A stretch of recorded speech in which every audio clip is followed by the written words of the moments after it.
Então mesmo Daniel, ele se distinguiu desses príncipes e presidentes, porque nele havia um espírito excelente, e o rei pensava em constituí-lo sobre todo o reino. Na vida de Daniel existiu um espírito excelente, existiu uma sabedoria dada de Deus para a vida dele, e o rei tinha planos com Daniel.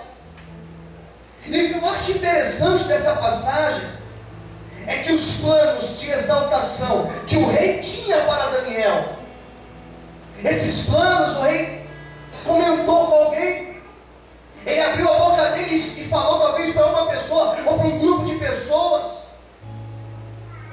E no mundo espiritual começou a existir uma preocupação com esse tal Daniel. No mundo espiritual. E quando eu quero que você entenda que o mundo espiritual ele é muito mais importante do que esse mundo físico aqui que nós vivemos. O mundo invisível, o mundo que nós não enxergamos, ele é muito mais importante do que esse mundo aqui que nós estamos vendo. E no mundo espiritual, o adversário começou a perceber que se Daniel fosse colocado como governador naquele lugar, se ele tomasse a posição daquele reino, se ele tomasse aquela honra na vida dele, o adversário sabia que isso seria prejudicial para os planos na terra da Babilônia. Queridos, o adversário ele deu um passo à nossa frente, porque nós não entendemos e nem enxergamos o mundo espiritual. Sabe por que existe tanta luta contra a minha vida? Sabe por que existe tanta luta contra a sua vida? Sabe por que existe tanta luta contra esta igreja? Sabe por que esta igreja ainda é tão perseguida? Sabe por que esta igreja foi lacrada? Sabe por que nós somos perseguidos? Porque existe um mundo espiritual, e o adversário sabe do potencial que existe nesta igreja, do potencial que existe na minha vida, no meu ministério, que existe na tua vida, que existe no teu ministério. O adversário sabe os planos de Deus para a tua vida e para a minha vida. Quem entendeu, diga amém. Existia um plano de Deus para Daniel, existia um projeto de Deus para a vida dele ser honrado e ser colocado sobre todo aquele reino como governador. O adversário olhou para tudo aquilo, e você acha que ele fez o quê? Você acha que ele ficou sentado e falou assim: eu vou deixar ele então, eu vou deixar ele para ver onde ele vai chegar? Você acha que ele fez isso? Você acha que no dia que Deus me levantou, você acha que o adversário sentou numa cadeira e falou assim: ah, coitado dele, deixa ele, vamos ver até onde ele vai? Você acha isso? Você acha que quando você nasceu, quando Deus fez um plano para a tua vida, você que o adversário ficou sentado dizendo: ah, mas deixa esse coitado aí, deixa essa coitada aí? Nada disso. O adversário sabe do potencial de Deus que existe na minha vida e na tua vida. Ele sabe da unção de Deus que existe na minha vida e na tua vida. Ele sabe até da comunhão que nós temos com Deus. Ele sabe o que acontece quando nós levantamos a mão e determinamos algo no mundo espiritual. O adversário sabia disso de Daniel, então ele começou a pensar: eu não vou deixar Daniel chegar nesse lugar, eu não vou deixar ele ser honrado, eu não vou deixar ele sentar na cadeira de governador. Só que aquilo que Deus determinou no céu, aquilo que Deus determinou acontecer aqui na terra, ninguém pode impedir. O adversário pode tentar, mas ele não pode barrar o plano de Deus e o agir do Senhor na nossa vida. Quantos podem aplaudir e glorificar a Deus? Mais fortes palmas a Deus.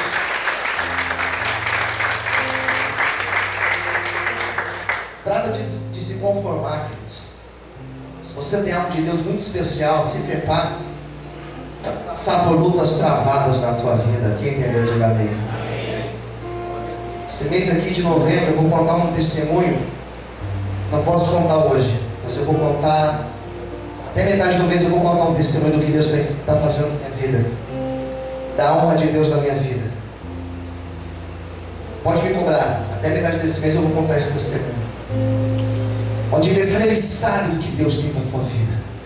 Diga para quem está ao seu lado: nosso adversário, Ele sabe dos planos de Deus para a nossa vida. Ele sabe. É por isso que o meu casamento passa por lutas.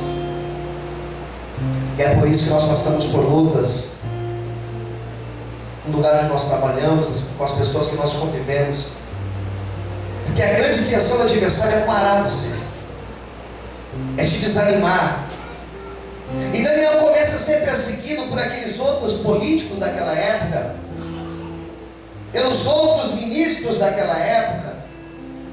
Ele começa a ser perseguido, e aquela perseguição ela não trouxe desconforto para Daniel, não fez ele se abater e desistir da carreira política dele, não. Quando ele começa a ser perseguido, diz a Bíblia que ele fala: olha, amigo, eu não estou preocupado com o que você pensa, não estou preocupado com a tua opinião, meu negócio é com Deus. E aqui na Babilônia, meu negócio é com o rei, eu não tenho nada para tratar com vocês. E diz a Bíblia que agora esses ministros e políticos, eles começam a procurar uma brecha em Daniel.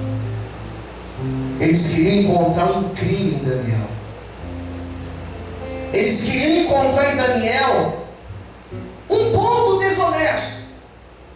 Não é possível que ele é totalmente certinho. Não é possível que ele não desviou nada. Não é possível que ele não tirou recurso da merenda. Não é possível. Não é possível que ele não... Esse anel viário que estão construindo, não é possível que ele não desviou nada para ele. Não é possível que nessas construções aí, reformas para a Copa de 550 anos de Cristo, que ele não desviou nada. Não é possível que não tem nada nele. E diz a Bíblia que eles procuraram em toda a vida de Daniel, em toda a história dele. Olha o que diz o versículo 4. Eles procuravam ocasião contra Daniel a respeito do reino, das coisas políticas, mas não podiam achar ocasião ou culpa alguma, porque ele era, o que diz aí? Fiel. Os corintianos não se empolguem não. Fiel aqui, ele era íntegro e reto. Pelo amor de Deus, gente, não vamos distorcer o texto. Ele era fiel e não se achava nele nenhum vício nem culpa. Olha o 5. Então aqueles homens chegaram à seguinte conclusão. Qual a conclusão eles chegaram? Nunca acharemos ocasião alguma contra este Daniel. Não tem jeito. Não tem propina, não tem esquema, não tem caixa 2, não tem mensalão, não tem isso, não tem aquilo, não tem nada, não tem nenhuma culpa. Não adianta. Jamais encontraremos uma brecha sequer na vida dele. Então vamos fazer o seguinte: vamos mexer na fé dele. Se a gente não pode mexer no caráter dele, porque ele é um homem muito certo, vamos mexer na fé dele então. É o ponto dele que a gente consegue mexer. E eles tiveram a seguinte ideia: Daniel é um homem de Deus. Ele é um cara que ora 3 vezes por dia. Ele tinha a janela do quarto dele, ela estava de frente em direção à cidade de Jerusalém. Daniel abria aquela janela 3 vezes por dia, ele dobrava o joelho, voltado para Jerusalém, e dizia: Deus, restaura o teu povo, Senhor. Ele orava a Deus 3 vezes ao dia naquela janela. E todos sabiam disso. Eles tiveram a ideia: vamos falar para o Nabucodonosor, vamos falar para o rei, vamos dizer ao rei, ou melhor, rei Dário, vamos dizer ao rei, para ele fazer um decreto, que ninguém pode fazer oração nenhuma, para Deus nenhum, por um mês. Se tiver que pedir alguma coisa, vai ter que pedir para o Dário, para o rei. Naquela época os imperadores, eles se achavam verdadeiros deuses, então aquilo para Dário era normal. Ele fez o decreto, ele assinou o decreto, carimbou lá com o anel que ele usava, com o brasão da família. Estava feito. Agora eles tinham um papel que, se Daniel orasse, eles poderiam acusar Daniel em cima daquela lei que eles tinham acabado de criar. E o rei inocentemente assinou. E diz a Bíblia que deu aquele horário que Daniel ia orar. Todos ficaram prontos para ver se ele iria orar. E sabe o que Daniel fez? Ele permaneceu firme na presença de Deus. Quem entendeu, diga amém. Amém. Ele mais uma vez falou: não adianta, meu negócio é com Deus.